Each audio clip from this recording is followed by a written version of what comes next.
everyone? It's your guy Cole Jackson back here for the key matchups preview for the Baltimore Ravens defense against the New York Jets offense. The offense episode came out yesterday. I dropped a link down below. Go check it out if you guys missed it. So let's switch gears. Let's look at the defense. Let's get into the one-on-one matchups. If you guys are liking this series, if you liked yesterday's video, hit the like button, drop a comment down below. Let me know what you guys think about the matchups. And if you're new here, hit subscribe so you can find your way back for more. Let's get right into it.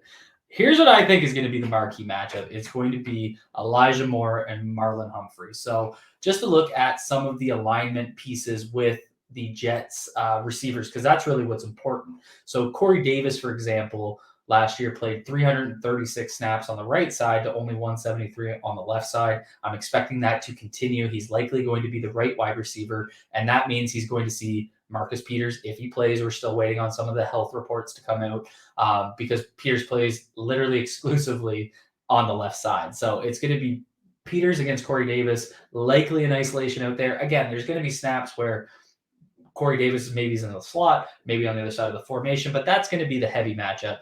Garrett Wilson in the preseason played 20 of 33 snaps on the left side, so that's how it looks to me. He played 5 in the slot, so he can do that. And so that means that they're likely going to see Elijah Moore starting in the slot. I think they'll slide Marlon Humphrey in there to counter that, and then they'll play Peters and Kyle Fuller outside. Again, I think Marlon's maybe going to shadow Elijah Moore here. The other alternative would be leaving him outside and moving Kyle Fuller inside. I don't think they'll do that. Kind of when you look at last year's alignments, they moved Marlon Humphrey all over the formation. So maybe that's because Marcus Peters wasn't there. Maybe because they didn't have a vet. Maybe they were trying to protect some of the young guys that were around. But I really think this is the matchup that they'll go with. And I think it's one that I don't want to say disadvantages the Ravens, but it's a key one. And I say that because Marlon sometimes has trouble with some of these speedier slot receivers, and that's what Elijah Moore can do. And he really snapped off some really big games before he got hurt last year. So he's a very good player. He's a pivotal part of that offense. It's going to be really interesting to see what they do there. So I'm wondering if they're going to come out and put Marlon in the slot, play best on best, fire against fire. I know that's what I would do. So it's going to be interesting to see how they play that. But that's what I'm expecting they do with the cornerback situation. Then we have a very interesting matchup. The Ravens right now only have 2 outside linebackers on their active 53-man roster. They have Steven Means and new addition Kyle Frackrell on the practice squad. I'm assuming we'll see 1 or 2 of them activated. But, I mean, this is going to be the key, right? It's can the Baltimore Ravens generate a pass rush? We ask this every year. It's always been a concern since, dating back 3 or 4 years. With Wink gone, I think, less of a blitz-heavy system. Maybe we see more of a pass rush. Offensive game plan is going to shift quite a bit away from the, getting the ball out quick, which really mitigates what your pass rush can actually do. You're going to see more sim pressures, forcing the quarterback to hold on to the ball, let things develop, and that means these pass rushers need to get home. So I think we're going to see a heavy dose of Justin Houston and Odafe Oweh in passing situations going against Dwayne Brown, who's over here from the Seattle Seahawks. And Dwayne Brown's been a baller for a long time. He's kind of been one of the better left tackles in the league. Not elite by any means, but he's always been good. And George Fant, who moved back to right tackle, obviously Mekhi Becton was supposed to be back. He got hurt again. So they actually kicked George Fant back to right tackle and brought in Dwayne Brown off the free agent list to get in there and hold down the left side. So that's a good pass protecting group. So this is something where we need to see Justin Houston, the old wily vet. We need to see Odafe Oweh looking to take a huge step forward in year 2. We need to see them produce.